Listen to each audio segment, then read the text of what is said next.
श्री शिवाय नमस्तुभ्यं। हर हर महादेव। हमारे सभी श्रोतागणों को मेरा प्रणाम। आज हम श्रावण मास महात्म्य के 13वें अध्याय को सुनेंगे।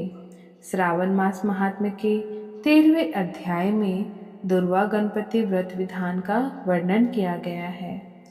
सनत कुमार बोले, हे भगवान, किस व्रत के द्वारा अतुलनीय सौभाग्य प्राप्त होता है और मनुष्य पुत्र पौत्र धन ऐश्वर्य तथा सुख प्राप्त करता है। हे महादेव, व्रतों में उत्तम उस व्रत को आप मुझे बताएं। ईश्वर बोले, हे सनत कुमार, तीनों लोकों में विख्यात दुर्वा गणपति व्रत है। सर्वप्रथम भगवती पार्वती ने श्रद्धा के साथ इस व्रत को किया था। हे मुनि सत्तम, इस प्रकार पूर्व में सरस्वती, महेंद्र, विष्णु, कुबेर, अन्य देवता, मुनिजन, गंधर्व, किन्नर इन सभी ने भी इस व्रत को किया था। श्रावण मास की शुक्ल पक्ष की शुद्ध व महापुण्यदायिनी चतुर्थी तिथि को इस व्रत को करना चाहिए, क्योंकि उसी दिन सभी पाप समूह का नाश हो जाएगा। चतुर्थी के दिन स्वर्ण पीठासीन स्थित एक दंत गजानन विघ्नेश की स्वर्णमय प्रतिमा बनाकर उसके आधार पर स्वर्ण में दुर्वा को व्यवस्थित करने के पश्चात विघ्नेश्वर को रक्त वस्त्र से वेष्टित ताम्रमय पात्र के ऊपर रखकर सर्वतो भद्रमंडल में रक्त पुष्पों से आपामार्ग, समी, दुर्वा, तुलसी, बिल्वपत्र इन 5 पत्रों से, अन्य उपलब्ध सुगंधित पुष्पों से, सुगंधित द्रव्यों से, फलों से तथा मोदकों से उनकी पूजा करनी चाहिए और उसके बाद उन्हें उपहार अर्पित करना चाहिए। इस प्रकार उनके उपचारों से भी गिरिराज पुत्र विघ्नेश की पूजा करनी चाहिए। इस प्रकार कहे सुवर्ण निर्मित इस प्रतिमा में मैं विघ्नेश का आवाहन करता हूँ। कृपा निधि पधारे। इस स्वर्ण में सर्वोत्तम रत्न जटित सिंहासन को मैंने आसन के लिए प्रदान किया है, इसलिए विश्व के स्वामी इसे स्वीकारे। हे उमासूत, आपको नमस्कार है। हे विश्वव्यापिन, हे सनातन, मेरे समस्त कष्टों को आप नष्ट कर दे। मैं आपको पाठ समर्पित करता हूँ। गणेश्वर, देव, उमापुत्र तथा मंगल का विधान करने वाले को यह अर्घ्य प्रदान करता हूँ। हे भगवान, आप मेरे इस अर्घ्य को स्वीकार करें। विनायक, सूर तथा वर प्रदान करने वाले को नमस्कार है, नमस्कार है। मैं आपको यह अर्घ्य समर्पित करता हूँ, इसे ग्रहण करें। मैंने गंगा आदि सभी तीर्थों से प्रार्थना पूर्वक यह जल प्राप्त किया है। हे सुरपुंगव, आपके स्नान के लिए मेरे द्वारा प्रदत्त इस जल को स्वीकार कीजिए। सिंदूर से चित्रित तथा कुमकुम से रंगा हुआ यह वस्त्र युग्म आपको दिया गया है, आप इसे ग्रहण करें। लंबोदर तथा सभी विघ्नों का नाश करने वाले देवता को नमस्कार है। उमा के शरीर के मल से अभिभूत हे गणेश जी, आप इस चंदन को स्वीकार करें। हे सुरश्रेष्ठ, मैंने भक्ति के साथ आपको रक्त चंदन से मिश्रित अक्षत अर्पण किया है। हे सुरसोत्तम, आप इसे स्वीकार करें। मैं चंपा के पुष्पों, केतकी के पात्रों तथा जपा कुसुम के पुष्पों से गौरीपुत्र का पूजन करता हूँ। आप मेरे ऊपर प्रसन्न हो। सभी लोगों पर अनुग्रह करने का, दानवों का वध करने के लिए स्कंद गुरु के रूप में अवतार ग्रहण करने वाले आप प्रसन्नता पूर्वक यह धूप लीजिए।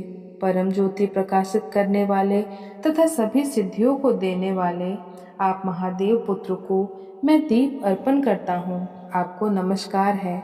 इसके बाद गणानाम त्वा इस मंत्र से मोदक, 4 प्रकार के अन्न, पायस तथा लड्डू आदि का नैवेद्य अर्पण करें। मैं आपकी मुख शुद्धि के लिए आदर पूर्वक कपूर, इलायची तथा नागवल्लवी के दल से युक्त तांबूल आपको प्रदान करता हूँ।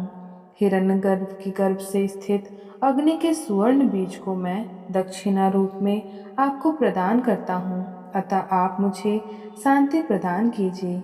हे गणेश्वर, हे गणाध्यक्ष, हे गौरीपुत्र, हे गजानन, हे इभानन, आपकी कृपा से मेरा व्रत पूर्ण हो। इस प्रकार अपने सामर्थ्य के अनुसार विघ्नेश का विधिवत पूजन करके उपस्कर निवेदित सामग्री सहित गणाध्यक्ष को आचार्य के लिए अर्पण कर देना चाहिए। उनसे प्रार्थना करें, हे भगवान, हे ब्राह्मण, दक्षिणा सहित कनराज की मूर्ति को आप ग्रहण कीजिए। आपके वचन से मेरा यह व्रत आज पूर्णता को प्राप्त हो। जो मनुष्य 5 वर्ष तक इस प्रकार व्रत करके उद्यापन करता है वह वांछित मनोरथ को प्राप्त करता है और देहांत के बाद शिवलोक में जाता है। अथवा 3 वर्ष तक जो इस व्रत को करता है वह सभी सिद्धियां प्राप्त करता है। जो व्यक्ति उद्यापन के बिना ही इस उत्तम व्रत को करता है, विधि के अनुसार भी उसका जो कुछ किया हुआ होता है वह सब निष्फल हो जाता है। अब उद्यापन विधि बताई जाती है। उद्यापन के दिन प्रातःकाल तिलों से स्नान करें। उसके बाद व्यक्ति एक पल या आधा पल या उससे भी आधे पल की स्वर्ण की गणपति की प्रतिमा बनाकर पंचगव्य से स्नान कराकर भक्ति तथा श्रद्धा के साथ इन 10 नामों मंत्रों से दुर्वादलों से सम्यक पूजन करें। हे गणाधीश, हे उमापुत्र, हे अग्नासन, हे विनायक, हे ईशपुत्र, हे सर्व सिद्धि प्रदायक, हे एकदंत, हे इववक्त, हे मूषक वाहन, आपको नमस्कार है। आप कुमार गुरु को नमस्कार है। इन नाम पदों से पृथक पृथक पूजन करें। पहले दिन अधिवासन करके प्रातःकाल ग्रह होम करके दुर्वादलों तथा मोदकों से होम करना चाहिए। उसके बाद पूर्णाहुति देकर आचार्य आदि का विधिवत पूजन करना चाहिए और घट तुल्य थनों वाली गाय का दान अपने सामर्थ्य के अनुसार करना चाहिए। हे वत्स, इस प्रकार व्रत करने पर मनुष्य सभी मनोरथों को प्राप्त कर लेता है। हे सनत कुमार, अपने प्रिय पुत्र गणेश के व्रत करने से संतुष्ट होकर मैं उस मनुष्य को पृथ्वी पर सभी सुख प्रदान करके अंत में उसे सद्गति देता हूँ। जैसे दुर्वा अपनी शाख प्रशाखाओं के द्वारा वृद्धि को प्राप्त होती है, उसी प्रकार उस मनुष्य की पुत्र पौत्र आदि संतति निरंतर बढ़ती रहती है। हे सनत कुमार, मैंने दुर्वा गणपति का यह अत्यंत गोपनीय व्रत कहा है। सुख चाहने वालों को इस सर्वोत्कृष्ट व्रत को अवश्य करना चाहिए। इस प्रकार श्री स्कंद पुराण के अंतर्गत ईश्वर सनत कुमार संवाद में श्रावण मास महात्म्य में दुर्वा गणपति व्रत कथन नामक 13वां अध्याय पूर्ण हुआ। श्री शिवाय नमस्तुभ्यं। जय श्री कृष्ण। राधे राधे।